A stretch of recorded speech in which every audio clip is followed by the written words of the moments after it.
Louis Vuitton es la marca de lujo más valiosa del mundo, con un valor de marca de más de 70.000 millones de dólares, $70 billion.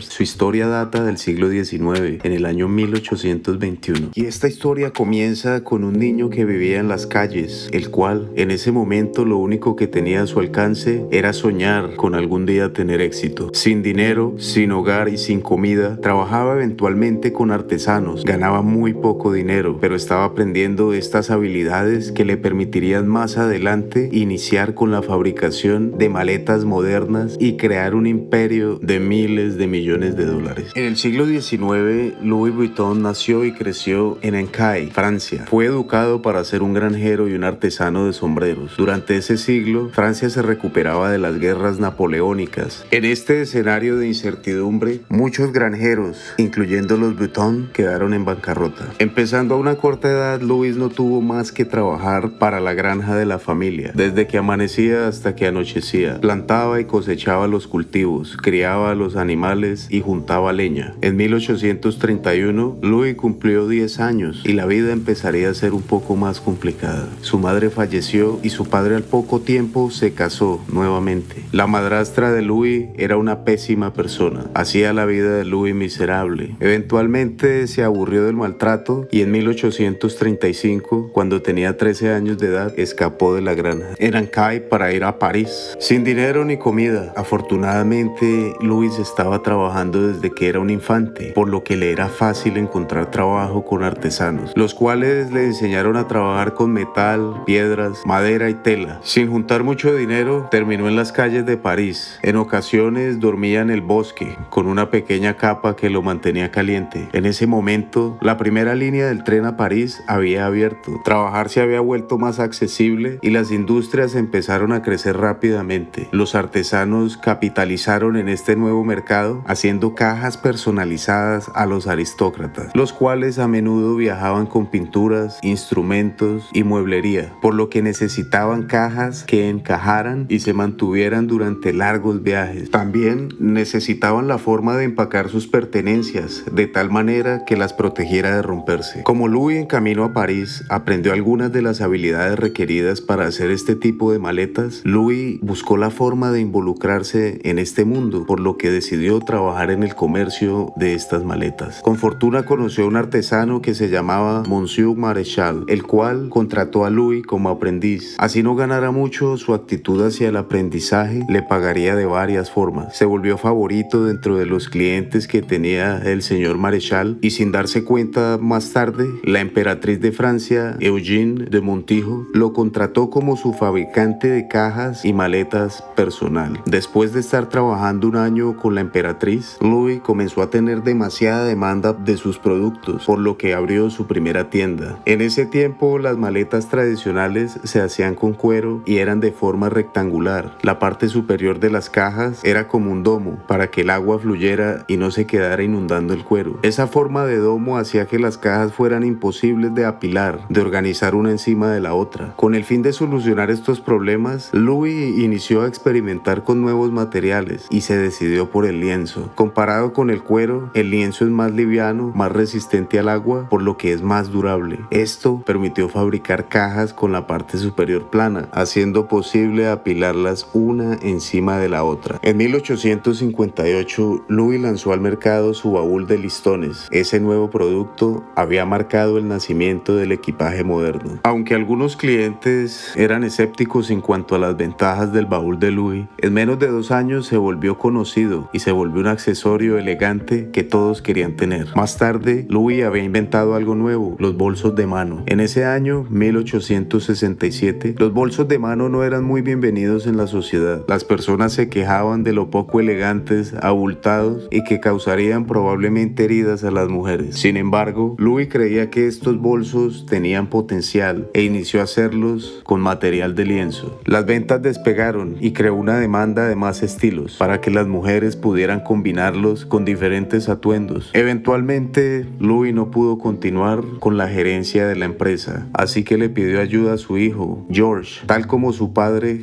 George tenía nuevas ideas que cambiaron el estándar de la industria. George creó un candado que se cerraba con el dedo pulgar, lo que convirtió los baúles en cofres del tesoro que estaban estaban protegidos contra el robo. Hasta entonces, la mayoría de los candados eran fácilmente dañados. Los productos de los Vuitton se volvieron aún más deseables. Pero poco después, la producción se detuvo, pues una guerra estalló y se quebraron los negocios. Después de un tiempo, perdieron su casa y Louis quedaría en la calle por segunda vez. Precisamente cuando el negocio estaba en el mejor momento hasta ahora, la guerra franco-prusiana estalló. Louis y su familia fueron forzados a abandonar su casa y taller que quedaba a las afueras de París y los obligaron a ir a la ciudad. Ahí vivieron en un refugio que estaba repleto de personas. Eran miles y miles de otros refugiados. La comida escaseaba tanto que los Vuitton casi mueren de hambre. La guerra terminó en 1871 y regresaron a casa, donde Louis, devastado, encontró que todo su taller, junto con los materiales y creaciones, habían sido robados y destruidos. Usando la pizca de ahorros que tenía, Louis no dudó en abrir nuevamente su taller, esta vez en otra ubicación. Afortunadamente para él, los precios de las propiedades cayeron debido a la guerra, que recién había terminado. Aprovechó la oportunidad y compró una tienda en un distrito parisino exclusivo. Dentro de los meses de reapertura, el negocio crecía y las órdenes venían de varios lugares del mundo. Con más confianza, Louis sentía que debía intentar nuevas ideas. Para el año 1872, la tecnología ya había avanzado lo suficiente como para imprimir patrones personalizados en la tela, y como el lienzo es una tela, Louis fue capaz de crear una línea de baúles cubiertas en un patrón a rayas. Las ventas del nuevo diseño despegaron inmediatamente, pues las personas sentían que de esta forma podrían destacar, demostrando que estaban actualizados en la moda. También complicó las cosas a los falsificadores del trabajo de Louis. En 1885, Louis recibió tantas órdenes internacionales que abrió una tienda en Londres. La expansión los dirigió a diversificar su clientela, la cual ahora incluía más personas de la realeza, como el rey de España, Alfonso XII, y muchos exploradores. Desde ahí, Louis era la única persona conocida que podía diseñar un tipo de productos los cuales podrían estar en la casa de personas de la élite como también en una selva exótica. Con el tiempo, en 1892, Louis decidió lanzar su primer catálogo con el fin de hacer el proceso de compra más sencillo. Fue una movida práctica, la cual llevó el negocio a niveles que él no imaginaba. Pero en ese mismo año, una tragedia inesperada pisoteó los esfuerzos de Louis. De repente, Louis murió en su hogar a la edad de 72 años. La causa de su muerte sigue siendo desconocida. Ahora todo estaba en manos de George. George no desperdició tiempo en hacer crecer el negocio y viajó a Estados Unidos para participar de la Feria Mundial de Chicago. En esa experiencia analizó que necesitaba una red de ventas internacionales y conoció a la persona adecuada que podía ayudarle, John Wanamaker, el administrador general de correos de los Estados Unidos. John fue una de las primeras personas en aplicar el concepto de grandes almacenes e inventó la etiqueta de precio. Después de conocer a George, John empezó a vender la marca Louis Vuitton en su gran almacén de Nueva York. Se convirtió en el primer almacén del país que vendía la marca. Fue entonces en 1896 cuando George creó un monograma en memoria de su padre, un patrón floral con las iniciales de Louis. Los clientes quedaron en shock al ver los monogramas, pues en ese tiempo este tipo de trabajo solo se utilizaba para embellecer los nombres propios o poner iniciales en el equipaje. Pero nuevamente los Vuitton habían cambiado las reglas y las ventas de su nuevo diseño despegaron. De ahí en adelante George y su hijo Gastón continuaron con los pasos de Louis creando nuevos diseños. Algunas de las creaciones notables incluyeron una maleta para el uso diario, de Equipo, una maleta para cargar champagne llamada de Noé y un rediseño de la comisión de Coco Chanel de Alma. Para entonces, George había recorrido Estados Unidos y había construido una red de distribución como su padre había deseado. George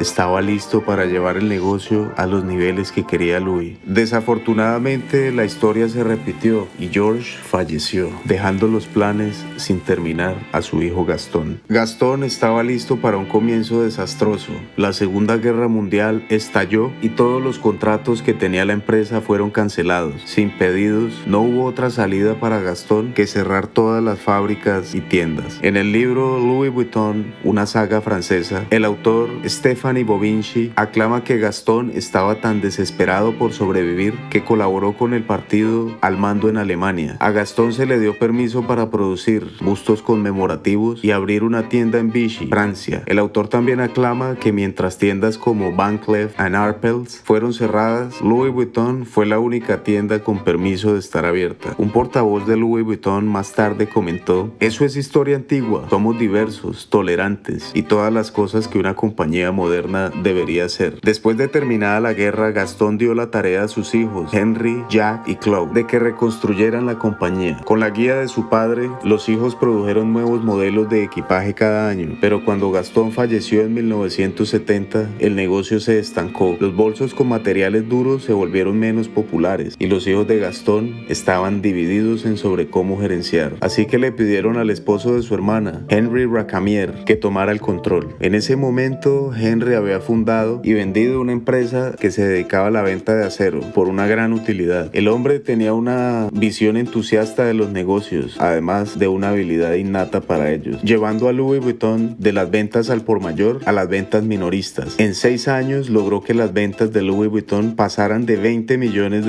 a $260 millones.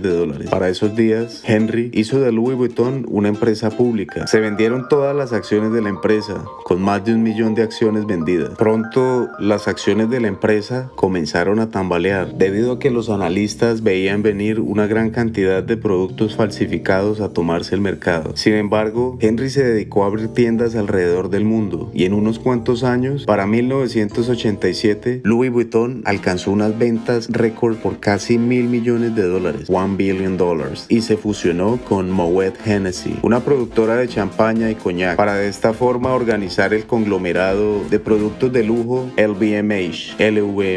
La meta de la unión era proteger las ventas de una toma de control exterior. La fusión permitió a Louis Vuitton expandir sus inversiones. Henry resultó embrollado en disputas con el presidente de Moet Hennessy, Alain Chevalier. Con la esperanza de ganar control, Henry le pidió apoyo al desarrollador de propiedades Bernard Arnault, que fuera su aliado, el cual aceptó. Pero poco tiempo después, Henry se dio cuenta de que Arnault tenía sus propias ambiciones. Bernard secretamente había comprado una participación mayoritaria por el 45% de las acciones para él solo. De esa forma ganó el apoyo de las familias Moet y Hennessy. Después de una batalla legal entre Henry y Bernard, la corte estuvo a favor de Bernard, forzando a Henry a renunciar. De ahí en adelante, Louis Vuitton cayó detrás de todas las marcas de lujo. Era la más pequeña cuando se comparaban. Llegó a considerarse como un pequeño negocio y sus ventas se desplomaron. Nadie hablaba bien de la marca. No fue hasta que la empresa Louis Vuitton siguió los pasos de su fundador Louis, bajo el liderazgo del gerente Yves Carcel, el cual diseñó una nueva idea que haría las cosas cambiar. La empresa invitó diseñadores de renombre para crear bolsos usando su monograma. Esto debido al aniversario número 100. En ese momento no se escuchaba nada de ello y los bolsos no parecían hacer parte de los accesorios de lujo. Aún así, las colaboraciones fueron muy bien recibidas y puso a Louis Vuitton nuevamente en el mapa. En 1997, Louis Vuitton contrató a un diseñador llamado Marc Jacobs para que fuera su director creativo. Marc revitalizó la marca, lanzando su primera línea de ropa lista para usar, diseñando sus colecciones populares de verniz y colaborando con artistas de alto perfil. Desde entonces, Louis Vuitton se expandió al mercado de los relojes, la joyería, las gafas y continúa lanzando bolsos icónicos. La empresa continúa haciendo las cosas internamente. Los artesanos deben entrenar durante 2 años y algunas de las piezas requieren de 300 etapas para ser ensambladas. En la actualidad, el conglomerado LVMH es el número 1 como marca de lujo a nivel mundial, con una valorización de marca de más de $70.000 millones.